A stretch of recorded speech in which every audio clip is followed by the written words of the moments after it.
একটা কথা আছে, পাপ বাপেরেও ছাড়ে না, হারামে আরাম নাই। গতকালকে থেকে একটা ভিডিও সামাজিক যোগাযোগ মাধ্যমে ভাইরাল, যে দুই ভাই এক ভাইকে চেপে ধরে তার চোখ তুলে ফেলছেন হাত দিয়ে, আঙ্গুল দিয়া। আবার সেই চোখ তোলার সময় তার বাবা উপস্থিত। আসলে ঘটনা কি? যে ব্যক্তির চোখ তোলা হয়েছে সে কতটুকু ভালো মানুষ? প্রথমত সে একজন হারামি টাইপের ক্যারেক্টার। তো হারামি ক্যারেক্টার হইলেই কি তার ভাইরা এই কাজটা করতে পারে? ওই যে দেখেন, মানুষের অভিশাপ। খুবই চাঞ্চল্যকর তথ্য।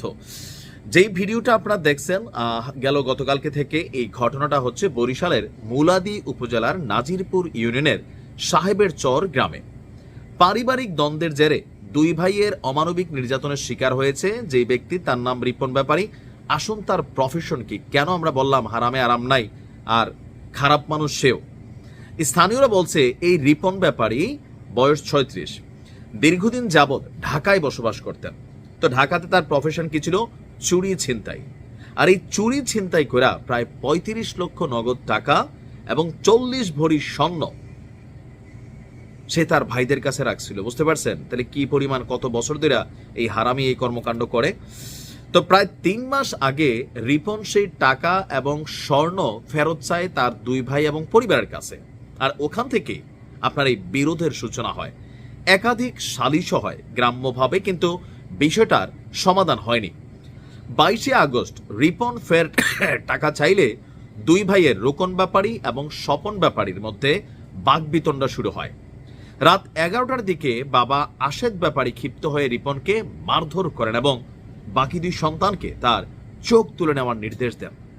বাবার নির্দেশে মেজো এবং ছোট ভাই রিপনকে অমানবিক নির্যাতন করে চোখ উপড়ে ফেলে। এই জায়গাটাতে এসে মনে হয় আমাদের কাছে সে চোর ছিনতাইকারী যাই হোক, তো তোরার তো ভাই ছিল। আর বাবাও বা কেমন বাবা? পৃথিবীতে আসলে সম্পর্কগুলার বন্ডিংটা কোথায় চলে গেল? পরে রিপনের চিৎকারে প্রতিবেশীরা এগিয়ে আসে, তাকে উদ্ধার করে স্থানীয় হাসপাতালে নেয়। এখন সে ঢাকার জাতীয় চক্ষু ইনস্টিটিউটে ভর্তি।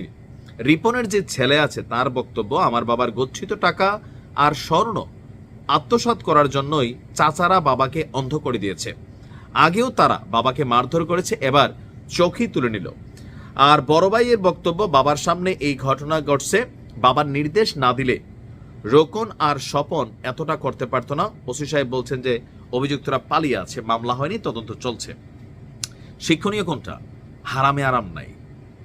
ঢাকাতে বৈশা অবৈধ কর্ম কইরা এই টাকাটা আর্নিং করতে হয়তো কতজনরে ঘাই দিছে, কত মহিলার কান হয়তো ছিঁড়া ফেলছে, কতজনরে পোজ দিছে, কারোর সাথে প্রতারণা করছে। এই যে হারামের টাকা না পাইলি বাবা তুই টাকা, তোর জীবনটাই শেষ, এখন তুই ভিক্ষা করে ভাত খা। এখান থেকে নসিহত দুইটা জিনিস, এক হচ্ছে এইটা, আর দ্বিতীয় হচ্ছে টাকা পয়সা আসলে নিজের টাকাটা নিজের কাছেই মানে পৃথিবীতে সবচেয়ে সেফেস্ট প্লেস।